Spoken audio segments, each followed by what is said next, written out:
morning, and welcome to our 6th episode of Community Matters, Matters that Matter to You. I'm Mayor Mary Alexander Basta, and today's topic is Women's History Month. Corresponding with International Women's Day, which takes place on March the 8th of every year, March is dedicated to highlighting contributions of women in society.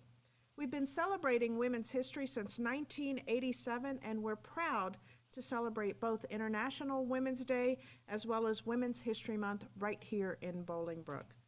Today I'm joined by two Bolingbrook women that have seen success and made contributions in society in a variety of ways. And before we start, we have all agreed that we will be conducting this episode without masks as we are sitting more than 6 feet apart. First up is Ms. Joanne Rodriguez, the founder and CEO of MyCoCycle, and followed by Dominic Lott Forashade, who is a singer, songwriter, and vocal arranger. Welcome and thank you for joining me. Thank you for having us. I'm going to let each one of you guys introduce yourselves because you have an amazing story. Joanne, let's start with you. Well, thank you. Thanks for having us today, too. I've been a Bolingbrook resident for over 20 years, and I have a company called MyCoCycle, which I have based here in Bolingbrook. This is a community that we've brought our children up in, and my husband's been a part of for a very long time. I founded MyCoCycle in late 2018, basically based on the need to treat and divert waste from landfills and remove toxic chemicals. The way we're doing it is rather unique. We're using mushrooms. So MyCoCycle, mycology is the study of fungi, and we are recycling those materials. So that's how our company came to be back in 2018. Wonderful. We'll get a little bit more detail on exactly what that is and how it impacts us shortly. Next, Dominique. Hi, I'm fairly new to Bolingbrook. I've been here maybe about a year now, and I have been enjoying everything that has been around here in Bolingbrook. So I wanted a different scenery, because I live in Chicago, North Side, South Suburban area, and now I moved to Bolingbrook, so I've enjoyed my stay here. As far as me personally, I'm a singer, songwriter, vocal arranger, and I've also done Christian gospel, Christian contemporary music, and I've traveled from country to country all around the United States of America, so I'm glad to be here. Thank you for having me. Thank you again. And remember, you guys are welcome to join the conversation by sending us comments. Also, if you have a special woman that you would like to celebrate, please feel free to do a shout out to that individual in the comments as well. All right, you guys ready? Let's do it. Good, Joanne, help us understand a little bit the science of mycology. How is that solving the problems?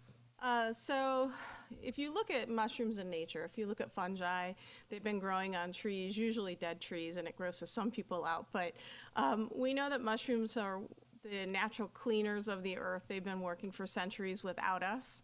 And what we're doing is we're using what's called biomimicry. It's a practice of looking at what's happening in nature and applying it to a technology of today.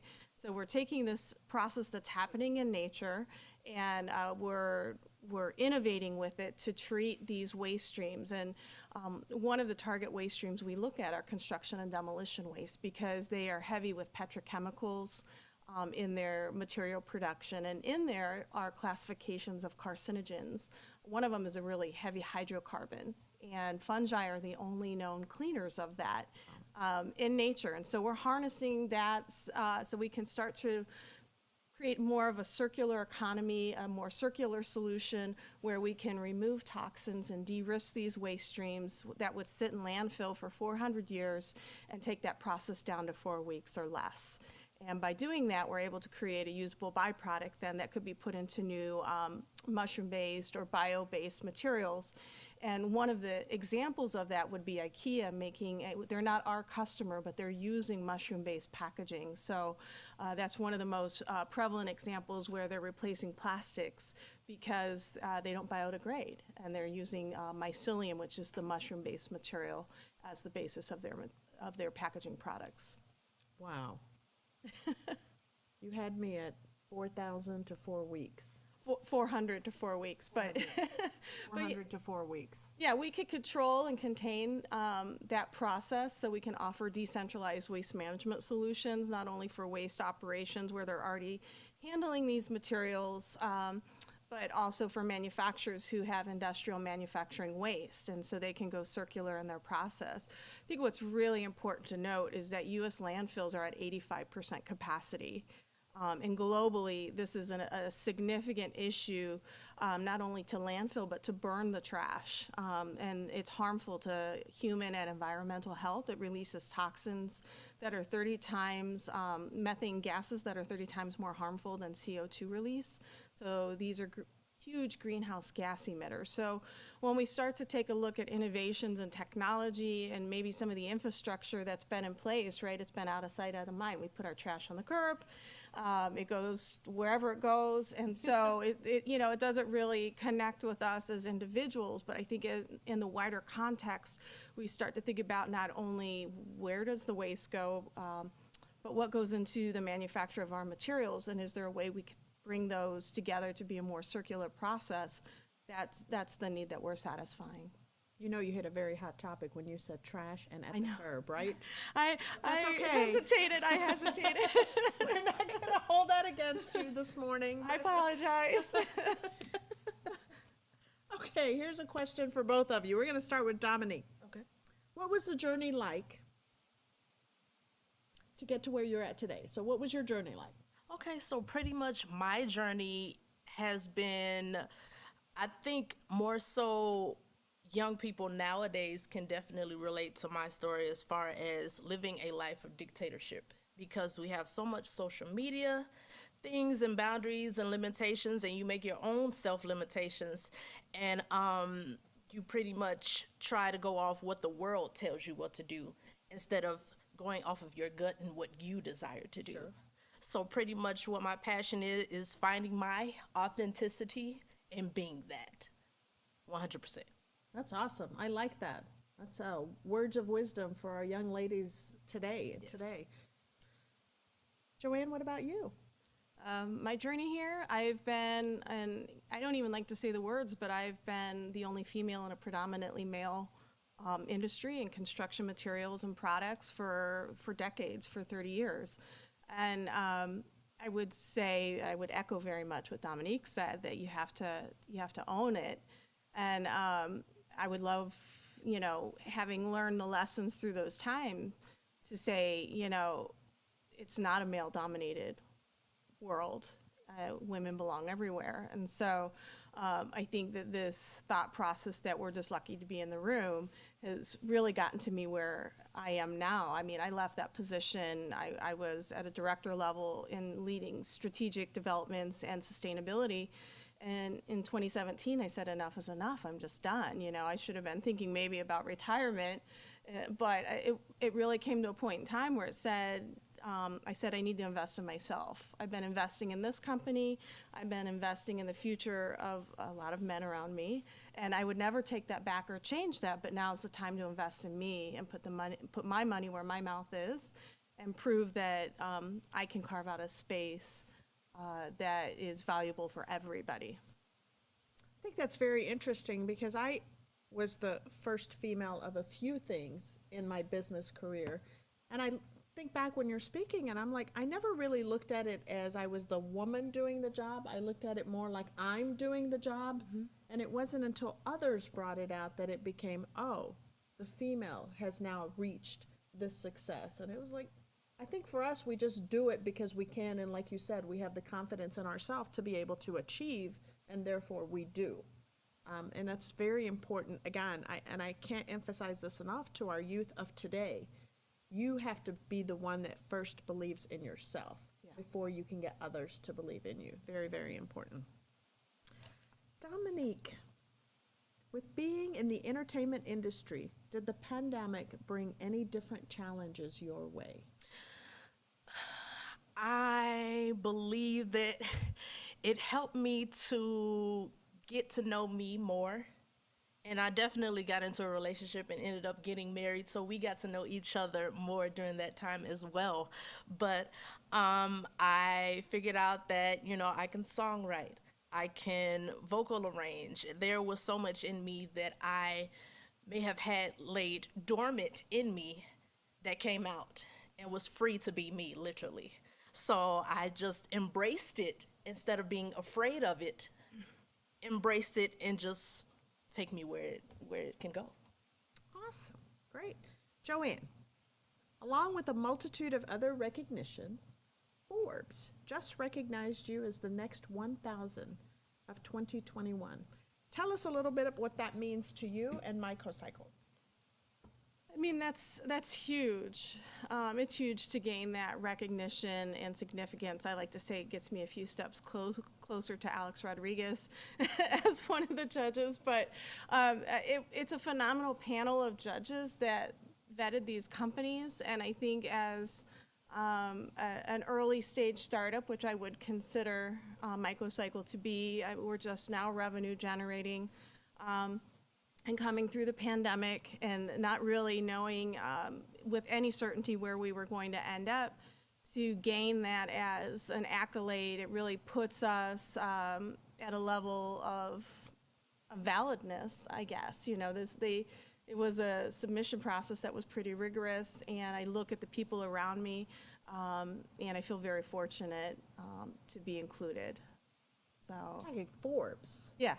the patch. Forbes. That's a big deal. It is a big deal. It is, I mean, I would say that it comes back to the original discussion about, owning your essence, and women by nature aren't good, shameless self-promoters. We just go and do. We're just doing it. We're not, right? We're not talking about it. And so to gain the recognition of Forbes, we were also recognized by Fast Company last year in 3 different categories as a finalist for World Changing Idea Awards issue. And so, I mean, with each one of these steps, there's a level of significance where it makes it easier for me to tell my story because somebody else is finally telling my story for me. It's not me feeling guilty because I'm out there having to just struggle and scrap and gain some of that airspace to talk about it. Now, you presented to more than just local audiences. You've presented to a pretty big audience that's international. Want to speak to that a little bit? The United Nations? Yeah, I spoke at the United Nations a few years ago, specifically about ecosystem services as a monetary impact, so in support of the Sustainable Development Goals. It was a global audience, and it was daunting, no less daunting than talking here, though, because words matter. But I mean, it was great to sit there and talk about the impact that nature can have on our business operations and on our communities, and we only get one planet. And so once we start to place a value on ecosystems, on natural habitats, on green infrastructure and stormwater and green chemistry, clean things, people start to listen, and that's really what my dialogue was at the United Nations, was the importance and the value to the economy of paying attention to nature. Wow. Dominique, you have a big project that's coming up.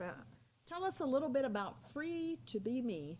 Sure. So I have an album called Free to Be Me, and my first single on that album will be called Best Life Now, and I'm looking forward to releasing that very soon, if not in the spring, definitely in the summer. And I may, if the mayor allow, maybe singing it today.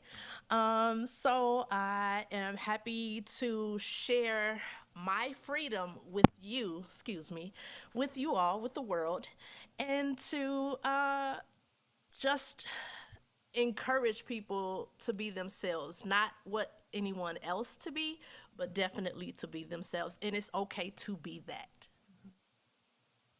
Very excited, and yes, the mayor will allow, definitely. I don't think anybody will get upset with me for allowing that.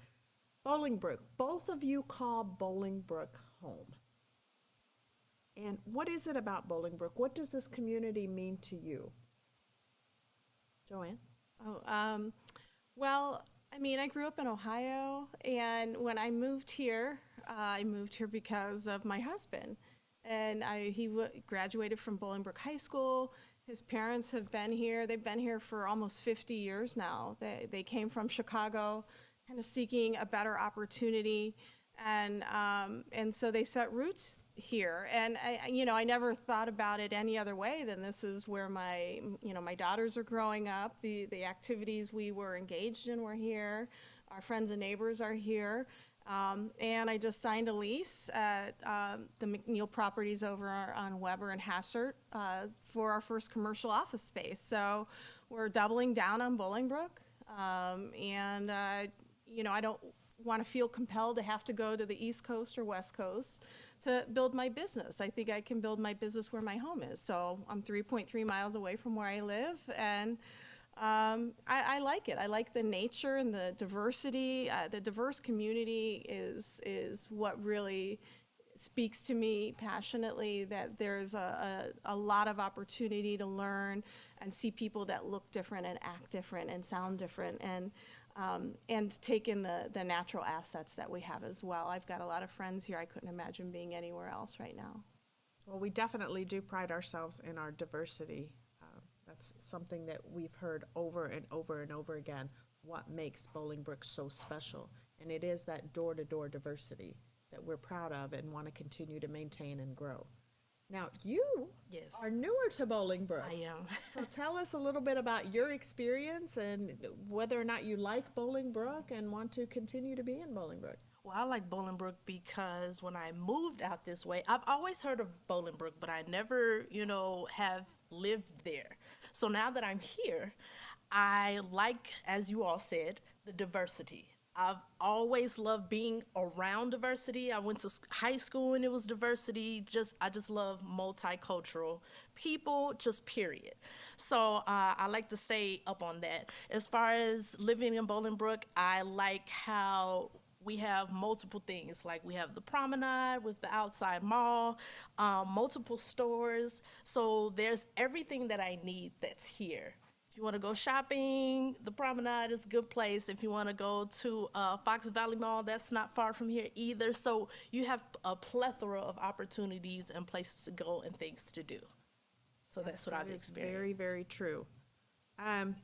Next up is, what do we tell the women of the next generation? What are your words of wisdom to them? Dominique, we'll start with you. Okay. I would say to always observe the people around you, observe where you live, and the things that you desire to get into, your passion, figure that out first. Know what you want to do, make a plan, because if you don't plan to succeed, you will fail, and you don't want to fall for anything. So always do that, and then as well as knowing yourself, be happy in yourself and be truthful to yourself, and you can be truthful with everyone else. Thank you. Joanne? I have to go to Ruth Bader Ginsburg and say, speak what's in your mind even when your voice shakes. I know I kind of mixed that up, but it's the truth. You can't regret what you don't do.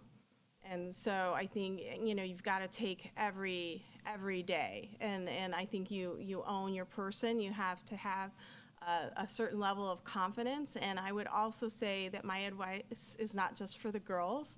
My advice is also for the boys. And I would say specifically to them, respect women's rights. We're all equals in this. We're walking the same terra firma.